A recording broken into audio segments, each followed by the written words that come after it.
Kevin O'Leary is with us. You say this trial makes us, what, America or New York, look like clowns?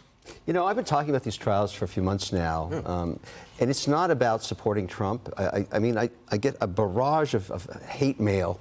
It's very polarizing. Nothing to do with Trump. Here's my point. You think about the office of the President of the United States, the executive of the United States brand.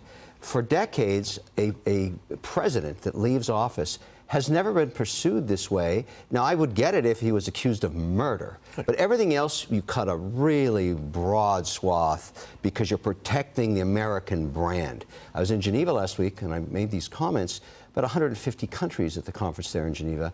This was the #1 topic.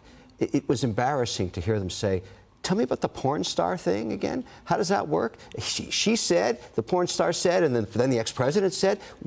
It makes us look so dumb that we would do this to the office of the President of the United States. Great. This is not about Trump. Everybody can back off on this Trump thing. If you hate him, you hate him. If you like him, you like him. I don't care about that.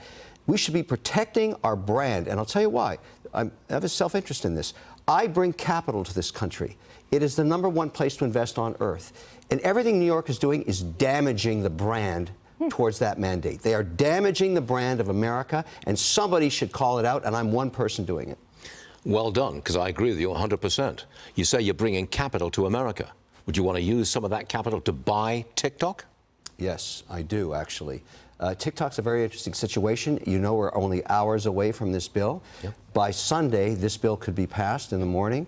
I'm one of others that are putting syndicates together, but I have a new idea for this thing. I realize now it's going to be a game changer forever in terms of how policy and how the regulator gets integrated into social media. This could be the model for the future.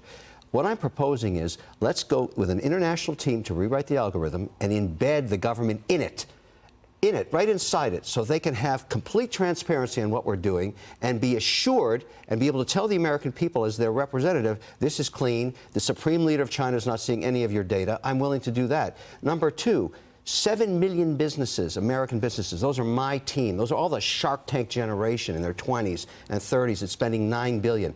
I want them to be shareholders beside me. I'm going to file an S-1 on this deal and let every single one of them become an equity shareholder beside me with $100, $1,000, $2,000. I don't care. I want their buy-in. I want them to be part of this. It's their platform. I want to change it from China TikTok to America TikTok, owned by Americans, used by Americans, because the platform works. Stuart, this is a fantastic advertising platform. That would be quite a plan. Thanks for revealing it on this program. That's good stuff, Jeff. I have to do a shout-out to your Chase producers. They're the unsung heroes.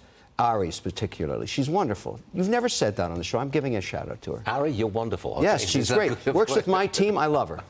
Quickly, the markets.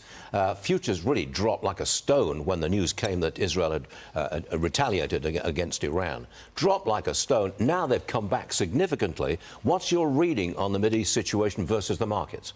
The markets are treating this like a skirmish, not an all-out war. There's always risk that accelerates, but lots of phone calls this morning. We knew this last night was coming.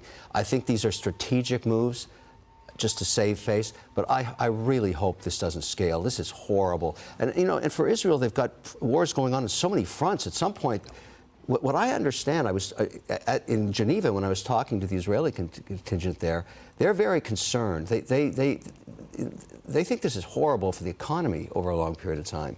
They'd like this to get worked out, and they want to get those prisoners back, the hostages. There's a lot of tension within that country internally. I'm not surprised. Kevin, you're with me for the hour. Thank you very much indeed. Got to stick around.